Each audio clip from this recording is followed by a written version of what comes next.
ایک مشہور مصنف نے اپنے مطالعے کے کمرے میں قلم اٹھایا اور ایک کاغذ پہ لکھا، گزشتہ سال میرا آپریشن ہوا اور پتا نکال دیا گیا۔ بڑھاپے میں ہونے والے اس آپریشن کی وجہ سے مجھے کئی ہفتوں تک بستر کا ہو کر رہنا پڑا۔ اسی سال ہی میری عمر 60 سال ہوئی اور مجھے اپنی پسندیدہ اور اہم ترین ملازمت سے سب کا دوش ہونا پڑا۔ میں نے نشر و اشاعت کے اس ادارے میں اپنی زندگی کے 30 قیمتی سال گزارے تھے۔ اسی سال مجھے اپنے والد صاحب کے وفات کا صدمہ اٹھانا پڑا۔ اسی سال ہی میرا بیٹا میڈیکل کے امتحان میں فیل ہو گیا۔ وجہ اس کی کار حادثہ تھی جس میں زخمی ہو کر اسے کئی ماہ تک پلاسٹر کرا کر گھر میں رہنا پڑا۔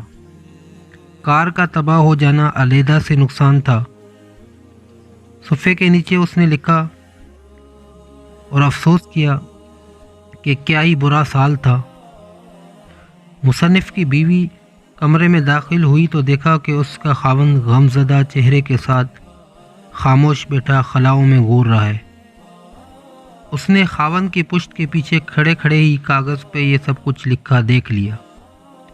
خاوند کو اس کے حال پر چھوڑ کر خاموشی سے باہر نکل گئی۔ کچھ دیر بعد واپس کمرے میں لوٹی تو اس نے ایک کاغذ تھام رکھا تھا، جسے لا کر اس نے خاموشی سے خاوند کے لکھے ہوئے کاغذ کے برابر رکھ دیا۔ خاوند نے کاغذ دیکھا تو اس پر لکھا تھا، گزشتہ سال آخر کار مجھے پتے کے درد سے نجات مل گئی جس میں سالوں سے کرب میں مبتلا رہا۔ میں اپنی پوری صحت مندی اور سلامتی کے ساتھ 60 سال کا ہو گیا۔ سالوں کی ریاضت کے بعد مجھے اپنی ملازمت سے ریٹائرمنٹ ملی تو میں مکمل یکسوئی اور راحت کے ساتھ اپنا وقت کچھ بہتر لکھنے کے لیے استعمال کر سکوں گا۔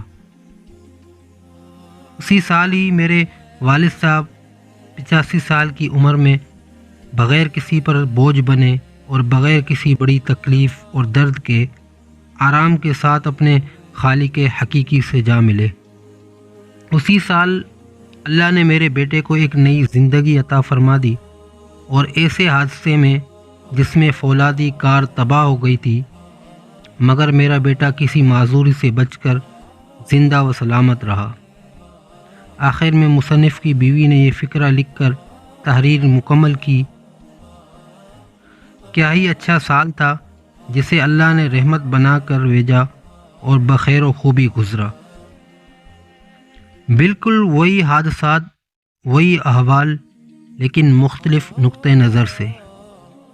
بالکل اسی طرح اگر جو کچھ ہو گزرا ہے اس نقطہ نظر سے دیکھا جائے جو اس کے برعکس ہوتا ہے تو ہم اللہ کی نعمتوں پر شاکر بن جائیں گے۔ اگر ہم بظاہر کچھ کھو بیٹھے ہیں اسے مثبت زاویے سے دیکھیں تو ہمیں جو کچھ عطا ہوا ہے وہ بہتر نظر آنا شروع ہو جائے گا۔ اللہ تبارک و تعالیٰ کا ارشاد گرامی ہے، وَإِنَّ رَبَّكَ لَذُو فَضْلٍ عَلَى النَّاسِ وَلَكِنَّ أَكْثَرَ النَّاسِ لَا يَشْكُرُونَ، اور بے شک تیرا رب تو لوگوں پر فضل کرتا ہے لیکن ان میں سے اکثر شکر نہیں کرتے۔ اللہ رب العزت نے انسان کو اتنی نعمتوں سے نوازا ہے کہ انسان ان نعمتوں کا شمار نہیں کر سکتا۔ ہم تو یہ سوچتے ہیں کہ فلاں کے پاس یہ چیز ہے، میرے پاس کیوں نہیں؟ فلاں کو اللہ رب العزت نے یہ دیا ہے، ہمیں کیوں نہیں دیا؟ لیکن اگر انسان چند لمحوں کے لیے اللہ رب العزت کی عطا کردہ نعمتوں کے بارے میں سوچے جو اللہ رب العزت نے اسے عطا کی ہیں، اور ان لوگوں پر نظر ڈالیں جن کے پاس یہ نعمتیں میسر نہیں ہیں، تو یقیناً ہم اللہ کے شکر گزار بندے بن جائیں گے۔ شیخ سعدی رحمۃ اللہ علیہ کی مشہور حکایت ہے کہ کسی شہر میں پہنچے تو ان کی جوتی پھٹ گئی اور نئی خریدنے کی استطاعت نہیں تھی تو بے حد ملول ہوئے۔ اتنے فضل و کمال کے باوجود اللہ نے اس حال میں رکھا ہوا ہے کہ پاؤں میں جوتی نہیں ہے۔